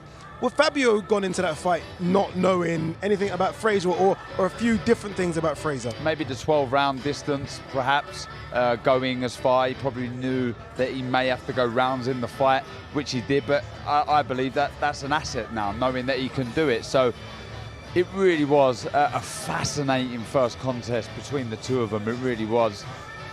And as you expect from Fraser, the technically better fighter, because you know, all that Olympic background. Don't forget with the GB squad, you have to wait 2 cycles for he got his opportunity. You have to wait for obviously Joshua and then of course Joe Joyce to get their opportunity before he got his chance. So he turned pro quite late.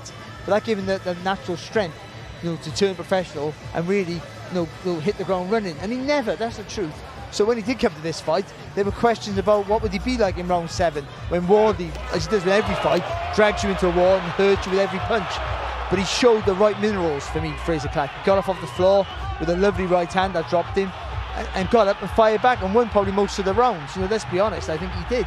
But there was a public warning and a knockdown as well from Fabio Wardley, who had damaged that nose, Darren, but he just loves the fight. I think Fraser Clark's got to try and hurt Fabio Wardley more than he did. And look, this can happen with guys that have stayed amateur for a while. They pull their shots, and what I mean by that, they don't fully rotate at the fear of getting hit back.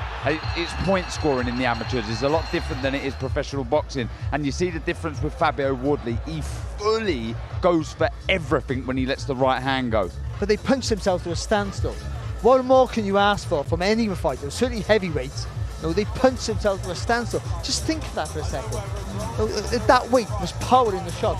And in the last round, they wouldn't stop throwing punches. It was one of the best atmospheres I've ever been to. One of the best fights I've seen. One of the best fights in the world. Standing ovation, was it? It was unbelievable. It was almost like it felt like throwing like the old-fashioned nobbins into the ring. Honestly, it was like, you know, some of the fights we've been around, and it was a privilege to be there, where they just, you know, they were literally like swinging their arms and almost just going, oh, I can't bring it back, I'm too tired, so it's just staying there, and I'll just throw the other one and that bring me forward, and hopefully I can lean on the guy because I'm going to throw myself over. It was heroic stuff by both of them. Yeah, and that's why, look, we don't like draws. Who likes draws in the sport of boxing? But it almost felt like it should be a draw. And I know some people have swayed towards Fraser, some have gone to Fabio, but it's almost like the fight that, okay, let's see it again, and we are seeing it again, and I think that's the good thing about it. Yeah, I think in a fight like that, if you win, you don't want to go back in there and do that again. Yeah. Or you don't. You go, oh, I've done it. Swerve that, don't you? I've done it now, so I'll move on. So they have to fight each other, and they set up there. They just know sometimes you find the right dance partner, and it gels. I mean, why you'd want to find a dance partner in that sort of scenario, I don't know. But fighters are crazy guys because they do crazy things. But they found the right dance partners, and that for them will make them a lot of money and a lot of respect in the sport. And now we love them now because of that fight. Very quickly, I want to ask you another one. Darren said, just as Fabio sort of walked up, he said, look, both of these, like the winners on the cusp of maybe sort of getting into that world title mix, or at least the conversation. So I'm guessing you mean in top 15, top 10. True or false?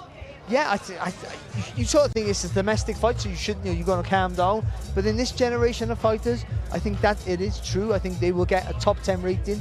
Whether they get an opportunity is here or there, but I think they'll get a top 10 rating. It was only a while back where Dubois would have been a feasible opportunity for him. A step up, not a huge step up, and look where he is all of a sudden. You're right. One or two fights can change your whole career trajectory.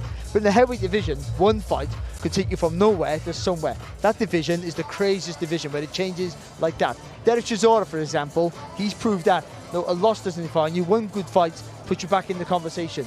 And a one good win from whoever wins this fight, if there's a clear winner, puts them in a conversation for any fight. Yeah, and you've got to remember, this division is looking for its next stars. Look, you've got Dubois, 27 years old, he can reign for a long time, but Fury Usyk, who knows what's going to happen after they fought again. AJ coming to the end, we understand that. So these fighters, Fabio, Fraser, are looking to become one of the next stars of the division. So that puts you right up there. Look, and they're going to need contenders and people to fight these fighters. So it's, I think, brilliant timing for both. Yeah, it really is a fantastic co-main event. Remember, British title on the line. All right, Riyadh season's all about special announcements, and we've got a big one for you. Thomas Treiber is in Boulevard Square for something that I think you've all been waiting for years.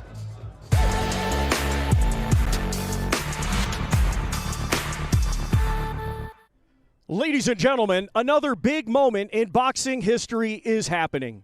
It has been over 10 years since we've had a major boxing video game. And today, we're proud to announce the deluxe WBC edition of the undisputed boxing video game is launching on Xbox Series X and S, PlayStation 5, and Steam. So now, boxing fans joining us around the world, the time has arrived for the broadcast premiere trailer. This is Undisputed. Peggy 16. Rated T for teen.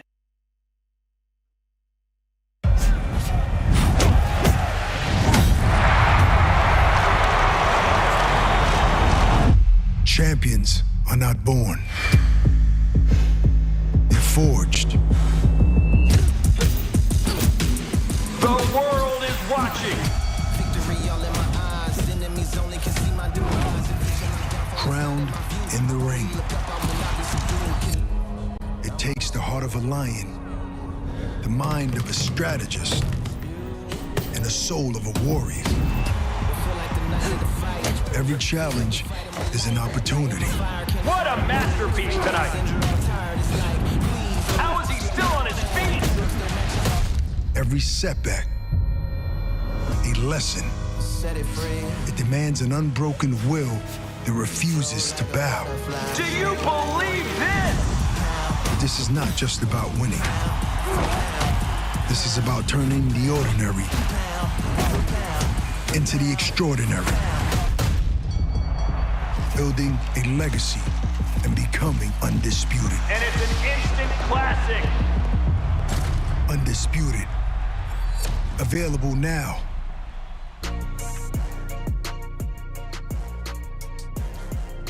The reaction to that online has been incredible, and hopefully I can get my hand on one of those for free. We'll see. Fight week on DAZN. Look, we got you covered. Obviously, look, today was grand arrivals. Wednesday, you know how it works by now. Open workout. Thursday, the press conference. Friday, the weigh-in. Saturday, you know what happens. Beterbiev versus Bivol, and it's time to get those two on the stage. I can see Mr. Thomas Schreiber running back into positions. Let's throw it down to your MC to get out the two unified light heavyweight champions of the world.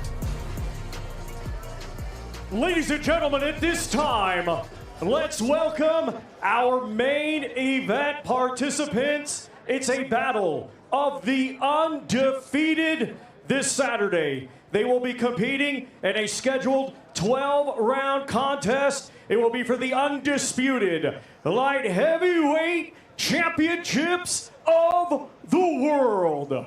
Let's first welcome undefeated with 23 wins. 12 of his 23 wins come by way of knockout. He is the reigning and defending WBA and IBO light heavyweight champion of the world, Dmitry Bivol.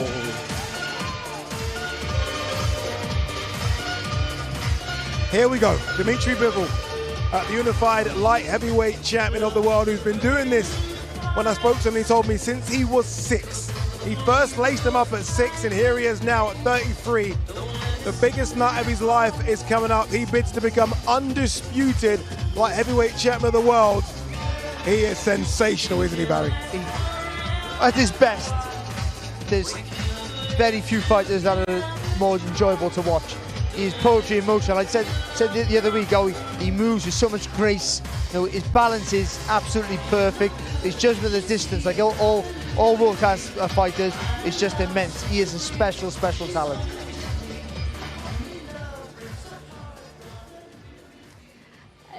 Dmitry, fighting to be the undisputed light heavyweight champion of the world. Have you been waiting your life for this moment? Yeah, exactly. This is the fight, dream fight for all fighters, and I'm so lucky that I have this chance.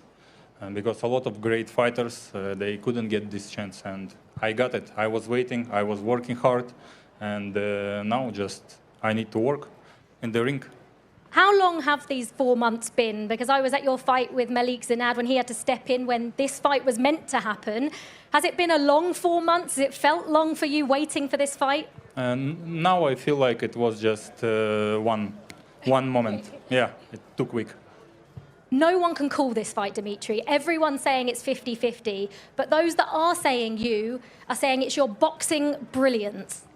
I don't care about 50-50, 60-40. It's just some numbers. I'm just focused only on my task and the ring. And what is going to happen in the ring on Saturday night, Dmitry? Sorry? What's going to happen in the ring on Saturday night? We will see undisputed fight. Are you not going to come away saying you're undisputed champion? No, of course, people was waiting this fight many years, and two different styles, two undefeated boxers. It's I'm waiting to this great fight. Thank you so much, Dmitry. Thank you.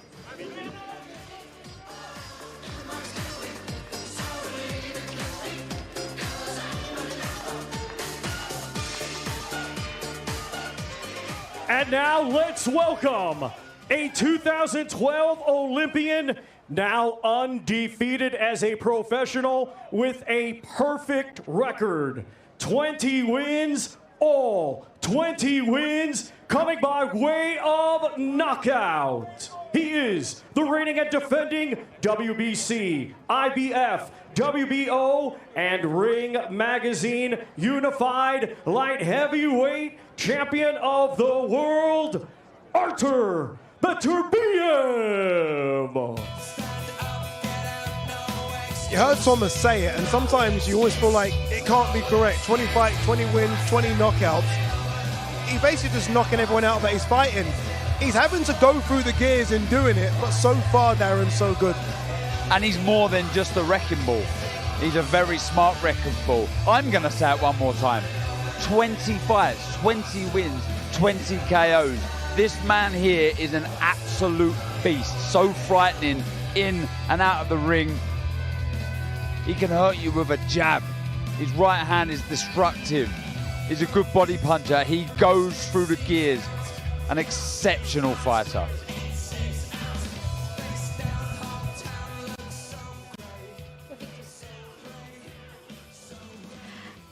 Artur, we've been waiting a few months for this fight. It was meant to happen back in June. Just first of all, that knee injury, how are you feeling in yourself? Fitter, better than ever?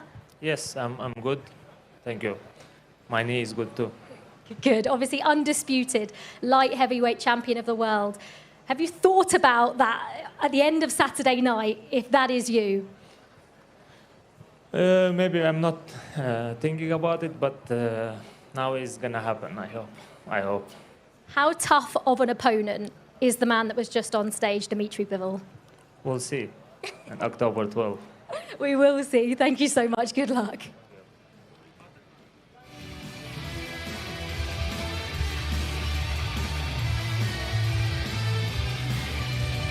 Look who has joined us in studio. Dmitry Bivol is here. Dmitry, you and Artur, both of you don't talk at all, do you? Both of you decide we're not going to talk, we're just going to fight. Both of you don't talk. We don't talk? You don't talk. There's no trash talk between either of you. We talk in the ring by actions. And that's the most important. Yeah. You know, this is like when I came to pro boxing, I just wanted to be focused only on the career, or clean career, not some trash talking, just to get attention only because of the skills, nothing else. Dmitry, Artur won't see this, okay? Tell me, how are you going to beat Beterbiev? I just need to be my best version, and I just need to do my work. I just need to be focused every second and use all my skills for 100%. You have such a brilliant boxing brain, but the moments before the fight, how do you focus for a fight like this with so much danger involved in the fight? You know, this is one of the hardest parts, when you should forget about everything, about everybody who's bothering you, about all opinions in the world, and you have to be only with yourself, with your positive side, not with your negative side. And you should find some arguments that you are better. Yeah. I said, as you was on stage, I said that me and you spoke yesterday, and you said that you've been doing this since you were 6. Every good moment, every bad moment, everything that you've accomplished so far in your life is for this moment on Saturday. This is how much it means. Yeah, it's exactly, because this is like final step for all boxers, for pro boxers. Yeah, it's like what you're gonna achieve more in this weight class. If we talk about trophies, belts, and it's everything was for this. Do you think, or do you care about going down as one of the best fighters in history? Do you think about those things? I'm trying to not think about it. Sorry. Sorry, because I apologize. you know, it's fine. I'm just trying to talk about it, but don't get it too much, too close, because finally, this is the first fight after 25 years when Roy Jones was fighting. This is historical fight, undisputed, the amazing fight. But finally, it's just fight between two guys. Two guys. I know you watch Spence Crawford. I know you watch Fury Usyk. it's your time now on Saturday to have that moment, that incredible moment that a lot of fighters don't ever have. Good fighters will never have an undisputed. You've got it. Yeah, I have this chance, and thanks God that I have this chance. Thanks everybody in my life, and of course thank you to Riyadh Season, to His Excellency Turki Al Sheikh for making this fight. I'm so happy that I have this chance. No, thank you. This is the best. This is the best fight in boxing. So thank you. Thank Beterbiev. Thank you me also. No, it is though. No, you're the guys getting in there. We're gonna get to see the fight that we all want to see. For boxing fans, this is the best fight to be made. Yeah, and we need to see the fight. We could talk about it, but finally we need to see the fight. Yeah. Don't let us down. Yeah, and I hope it will be a great fight, and I hope I will win. I will try all my best. I will try. You know, in a minute we're going to show the promo again that you did, the trailer. Your acting skills are good, huh? Thank you, man. Maybe I should be actor after. Maybe you can. Oh, Dmitry, honestly, good luck on Saturday. Thank you, guys. Thank you so much. As Barry said, I mean, I know you're thanking Riyadh Season in Turkey, correctly so, but thank you for what you've done so far. Yeah. Because I think this is going to be so special on Saturday. Thank for you also for your work, guys. Thank you. Thank you. Thank you very much. Cheers. There you go. Bye. What a nice guy, Dmitry Bivol. What a nice guy indeed. Thank you. There you go. Look at him, look at him. After another tracksuit. I'm trying to nick that tracksuit, yeah, the boxer. I tried to kind It's of... not so scary. Yeah. I've said it to Dmitry Bivol there. You probably heard me say I think he should be an actor because he was fantastic. Incredible. Here is the trailer once again for Artur Beterbiev versus Dmitry Bivol. Legend tells, at the peak of the highest mountain, there lay dormant for thousands of years a mystical crown with the power to rule all of mankind. Lusted by men, willing to die for its gift. While two emerged undefeated, there could be only one possible outcome.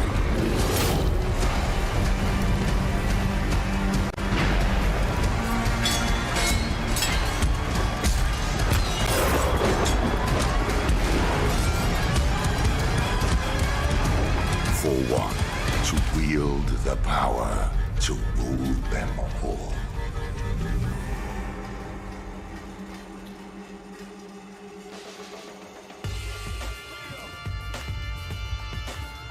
All right, a few sleeps to go, and not long to go at all. Let's remind yourselves of the fight card. Marco Maric takes on Pablo Rosas in a lightweight contest. Then the local guy, now based in Scotland but born here, Mohamed Alakal, he takes on Jesus Gonzalez. Ben Whittaker, the showman, takes on Liam Cameron in the light heavyweight division. Then the first women's fight on Riyadh Season. Sky Nicholson defends her WBC featherweight title against Raven Chapman. Chris Eubank Jr. takes on Camille Zaramata. They fight for the vacant IBO middleweight title. And then we have some big boys, ladies and gentlemen. Jar Pitaya defends his IBF World Cruiserweight title. He takes on Jack One Smack Massey.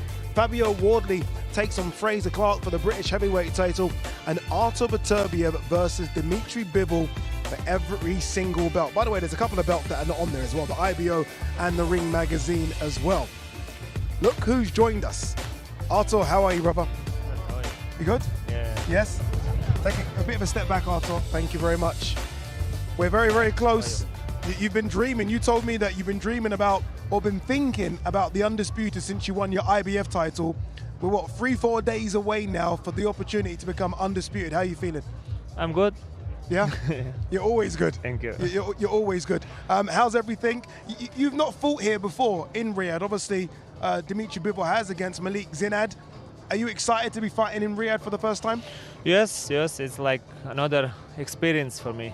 Yeah. Yeah. Artur, many people are calling this fight a fighter versus a boxer. Is this more than that? Fight them and you being aggressive and Bivol being the boxer, do you think this fight has more than that? Let's see. Let's see it, I mean, in October 12th. do you look to be on the front foot? Yeah, no. I don't know, maybe they're right, maybe not. I don't know. You want to be on the front foot, though, I can tell. Yeah. Is this a fight that you've dreamed of to be the undisputed in what is the best fight in boxing? Yeah, of course, it's like every good boxers, I think, want to have this fight opportunity like this, and I'm really happy to. But did you think it would happen? I'm not thinking about. But I'm going to this goal, you know, every day, every day, like. Artur, do you understand that people are frightened of you because you are so destructive? You understand this? Yes, understand sometimes. Artur, what do you do now? Again, look, it's Tuesday today, Saturday is showtime. What do you do in between now and Saturday? Obviously, we have the obligations, the press conference, the media workout. But right now, for example, do you go home? Is it a massage? Is it more training? What do you do? We do some training for weight cut, like, you know. Yeah. Very simple things. How is the weight? You're a big 175 pound. You're one of the biggest light heavyweights. How is it? It's always going to be difficult. I think no. Easy?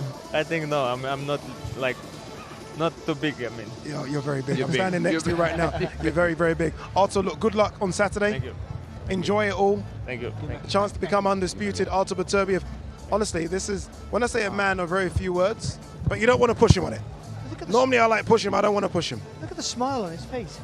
Yeah, but I think he's a nice bloke. I mean, it's a very deceiving smile. You know why isn't he's it? smiling? Because he's very close to doing what he does best. His favourite place is to be in a boxing ring and causing damage on his opponents. All right, anyway, Thomas Schreiber is back in Boulevard City. Is it another announcement? I'm not quite sure why he's there. Thomas.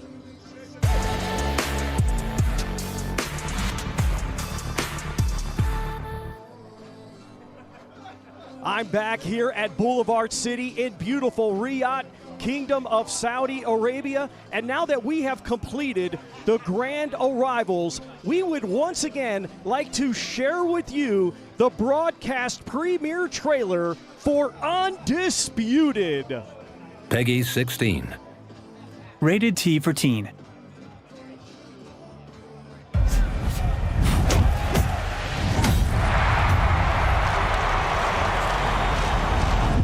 Champions are not born.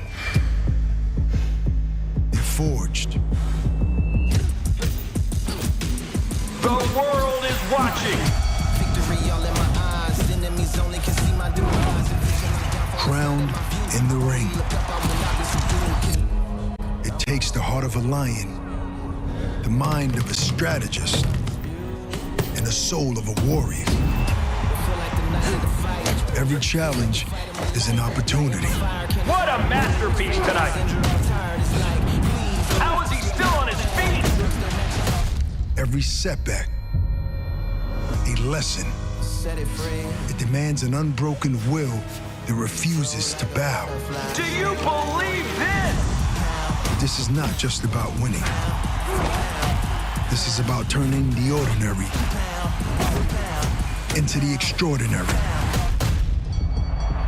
Building a legacy and becoming undisputed. And it's an instant classic. Undisputed. Available now. There you go, look at that, the cube, fantastic. Riyadh, Saudi Arabia, the home of big-time boxing, and it doesn't get much bigger than the Undisputed that we've all been waiting for. It goes down on Saturday. Artur Beterbiev, a man of few words, but a man of a lot of words, if you know what I mean, when it comes to fighting against Dmitry Bivol for everything. Every single accomplishment, belt, award, whatever, everything on Saturday night. What did you make of his demeanor here, by the way? I expected it. Yeah. I expected two guys that are ready to rumble.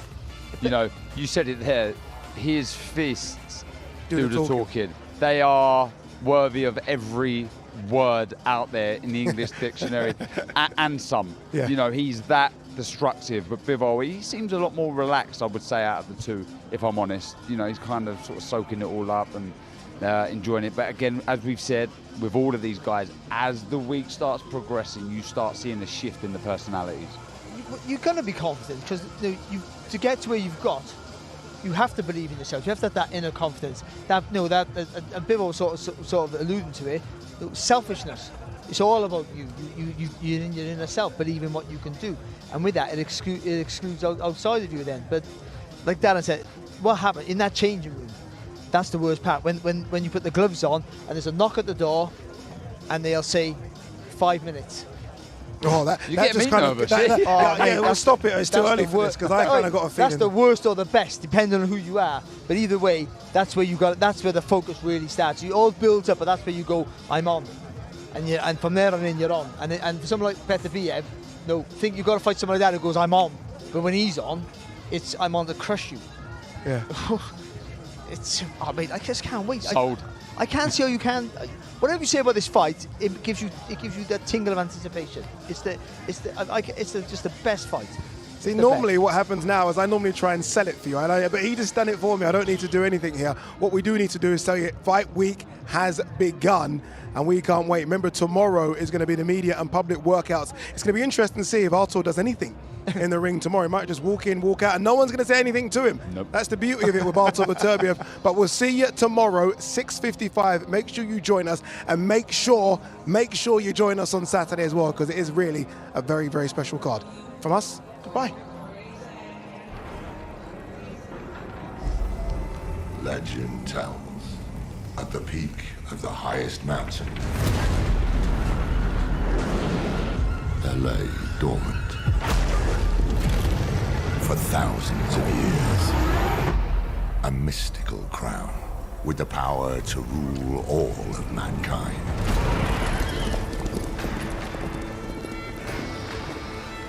Lusted by men, willing to die for its gift.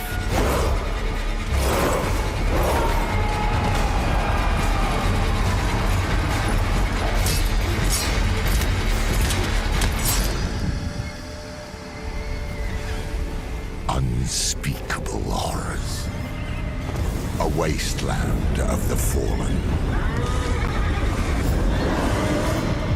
Hunted from the shadows, they danced with death.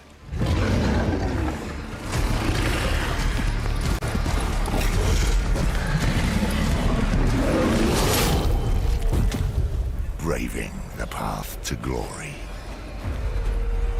Challenging every fiber of their being.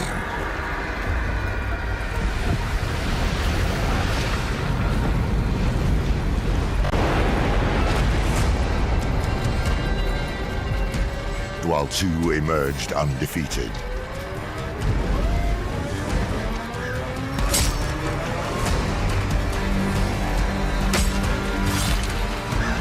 There could be only one possible outcome.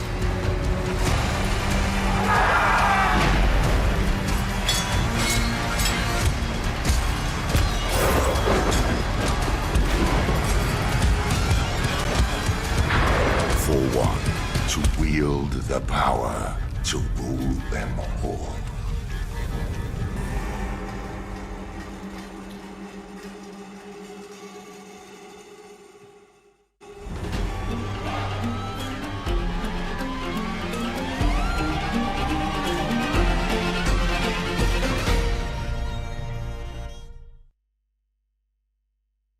Boxing on DAZN, sponsored by William Hill.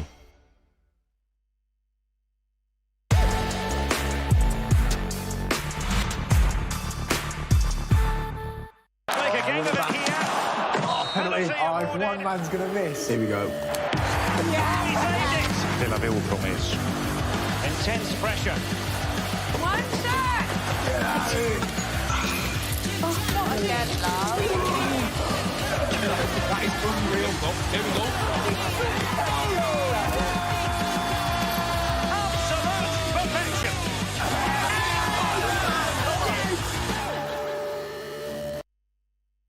Peggy 16.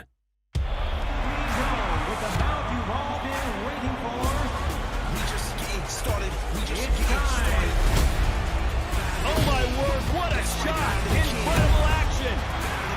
What an atmosphere it is! Refusing to lose, refusing to give up. Been floored by the headshot.